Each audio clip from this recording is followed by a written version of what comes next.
கண்ணியமிக்க சகோதரர்களே, நபி ஸல்லல்லாஹு அலைஹி வஸல்லம் அவர்கள் ஒரு ஹதீஸிலே சொல்கிறார்கள், இன்னல்லாஹ தஆலா அமரல் முஃமினீன பிமா அமர பிஹில் முர்ஸலீன். நிச்சயமாக அல்லாஹ் சுப்ஹானஹு வ தஆலா தூதர்மார்களுக்கு கட்டளையிட்ட அதே விஷயத்தை தான் இறை நம்பிக்கையாளர்களுக்கும் கட்டளையிடுகிறான். தூதர்மார்களுக்கும் இறை நம்பிக்கையாளர்களுக்கும் அல்லாஹ் கட்டளையிட்ட அந்த விஷயம் என்ன?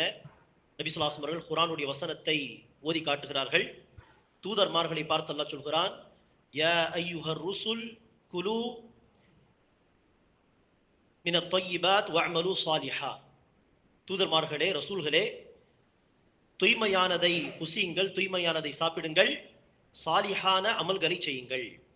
தூய்மையானதை சாப்பிட வேண்டும், சாலிஹான அமல்களை செய்ய வேண்டும் என்பது தூதர்மார்களை பார்த்து அல்லாஹ் சொன்ன ஒரு கட்டளை. இதே கட்டளை தான் அல்லாஹ் இறை நம்பிக்கையாளர்களுக்கும் சொல்கிறான். அந்த வசனத்தை ரசூல் அவர்கள் அடுத்து ஓதி காட்டினார்கள். அல்லாஹ் சொல்கிறான், யா அய்யுஹல்லதீன ஆமனு குலூ மின் தய்யிபாத்தி மா ரஸக்னாகும் வஷ்குரு லில்லாஹ். இறை நம்பிக்கையாளர்களே, நாம் உங்களுக்கு வழங்கியதிலிருந்து தூய்மையானதை நீங்கள் சாப்பிடுங்கள், மேலும் அல்லாஹ்வுக்கு நன்றி செலுத்துங்கள், ஷுக்ர் செய்யுங்கள். தூய்மையானதை சாப்பிட வேண்டும், ஹலாலானதை சாப்பிட வேண்டும், ஹராமானதை சம்பாதிப்பதோ ஹராமானதை சாப்பிடுவதோ கூடாது என்பதை சொல்லிவிட்டு மேலும் நபி ஸல்லல்லாஹு அலைஹி வஸல்லம் அவர்கள் சொல்கிறார்கள், அல்லாஹ் சுப்ஹானஹு வ தஆலா தூய்மையானவன், தூய்மையானதை தான் ஏற்றுக்கொள்கிறான். இன்னல்லாஹ தஆலா தய்யிப் வலா யக்பலு இல்லா தய்யிபா. அல்லாஹ் தூய்மையானவன், தூய்மையானதை மட்டுமே அல்லாஹ் ஏற்றுக்கொள்வான். அது வணக்க வழிபாடுகளில் இருந்தாலும் சரி, அல்லது நாம் செலவு செய்யக்கூடிய தான தர்மங்களாக இருந்தாலும் சரி, அல்லது நம்முடைய சம்பாத்தியம், நம்முடைய உணவாக இருந்தாலும் சரி, வணக்க வழிபாடுகளில் நாம் இஹ்லாஸோடு, உள்ள தூய்மையோடு அல்லாஹ்வை மட்டுமே வணங்கி வழிபட்டால்தான் அந்த இபாதத்தினது தூய்மையான இபாதத். அந்த இபாதத்தை தான் அல்லாஹ் கபூல் செய்வான். அந்த இபாதத் தூய்மை இல்லாத இபாதத்தாக இருந்தால், இப்படி உலக லாபத்தை நாடி ஏதாவது வணக்கத்தை செய்வது, முகஸ்துதி, இன்னார் பார்க்கிறார், இன்னார் பார்க்க வேண்டும், புகழ வேண்டும், பெருமையாக என்னை குறித்து பேச வேண்டும் என்று அந்த எண்ணங்களோடு தொழுவது, அந்த எண்ணங்களோடு இபாதத் செய்வது, இது தூய்மை உள்ள இபாதத் கிடையாது. இது கலப்படம் உள்ள இபாதத். அல்லாஹ் சுப்ஹானஹு வ தஆலா கலப்படம் உள்ள இபாதத்தை ஏற்றுக்கொள்ள மாட்டான். அல்லாஹ் தூய்மையானவன், தூய்மையானதை மட்டும்தான் ஏற்றுக்கொள்வான். அதே போல்தான் சதகா நாம் தருகிறோம். தூய்மையான காசை கொண்டு நாம் சதகா கொடுத்தால் அந்த சதகா தான் அல்லாஹ்விடத்தில் ஏற்றுக்கொள்ளப்படும். சம்பாதித்த அந்த காசை ஹராமான வழியில் சம்பாதித்தது என்று சொன்னால் அதை நாம் சதகாவாக கொடுத்தாலும் அது ஏற்றுக்கொள்ளப்படாது. தூய்மையானதை மட்டும்தான் அல்லாஹ் ஏற்றுக்கொள்வான். ஆகவேதான் அல்லாஹ் தூய்மையானதை சாப்பிடும்படி கட்டளையிடுகிறான் என்ற அந்த வசனங்களை ஓதி காண்பித்து, சும்ம தக்கர ரஜுல, நபி ஸல்லல்லாஹு அலைஹி வஸல்லம் அவர்கள் ஒரு நபரை குறித்து அடுத்து சொன்னார்கள், யுதீலு ஸஃபர். அந்த நபர் நீண்ட பயணத்தை மேற்கொள்கிறார், பயணத்தில் இருக்கிறார்.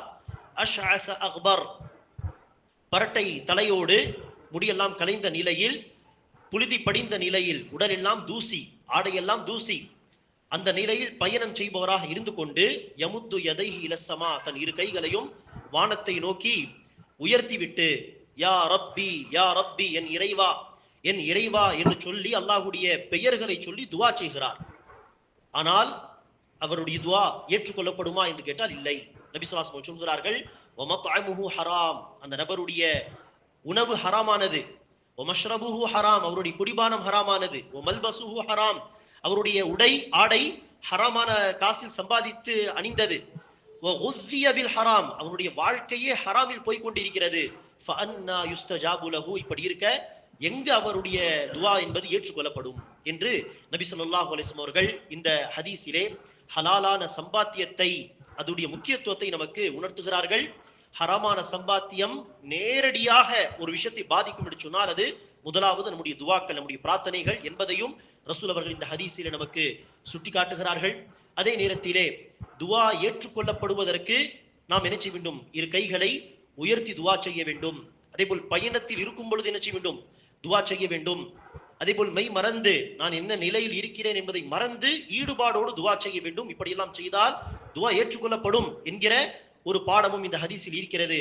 இத்தனை விஷயங்கள் இருந்தும் கூட அந்த நபருடைய துஆ ஏற்றுக்கொள்ளப்படவில்லை என்று சொன்னால் ஹராமான சம்பாத்தியம் அவ்வளவு நம்முடைய துஆக்களையும் முதலாவதாக, அடுத்து நம்முடைய மற்ற வணக்க வழிபாடுகளையும் பாதிக்கக்கூடியதாக இருக்கிறது என்பதை இந்த ஹதீஸ் நமக்கு உணர்த்துகிறது. அல்லாஹ் சுப்ஹானஹு வ தஆலா நம் அனைவருக்கும் ஹலாலான சம்பாத்தியத்தை தேடக்கூடிய பாக்கியத்தை தருவானாக. ஹராமான சம்பாத்தியத்தை விட்டு அல்லாஹ் நம்மை பாதுகாப்பானாக.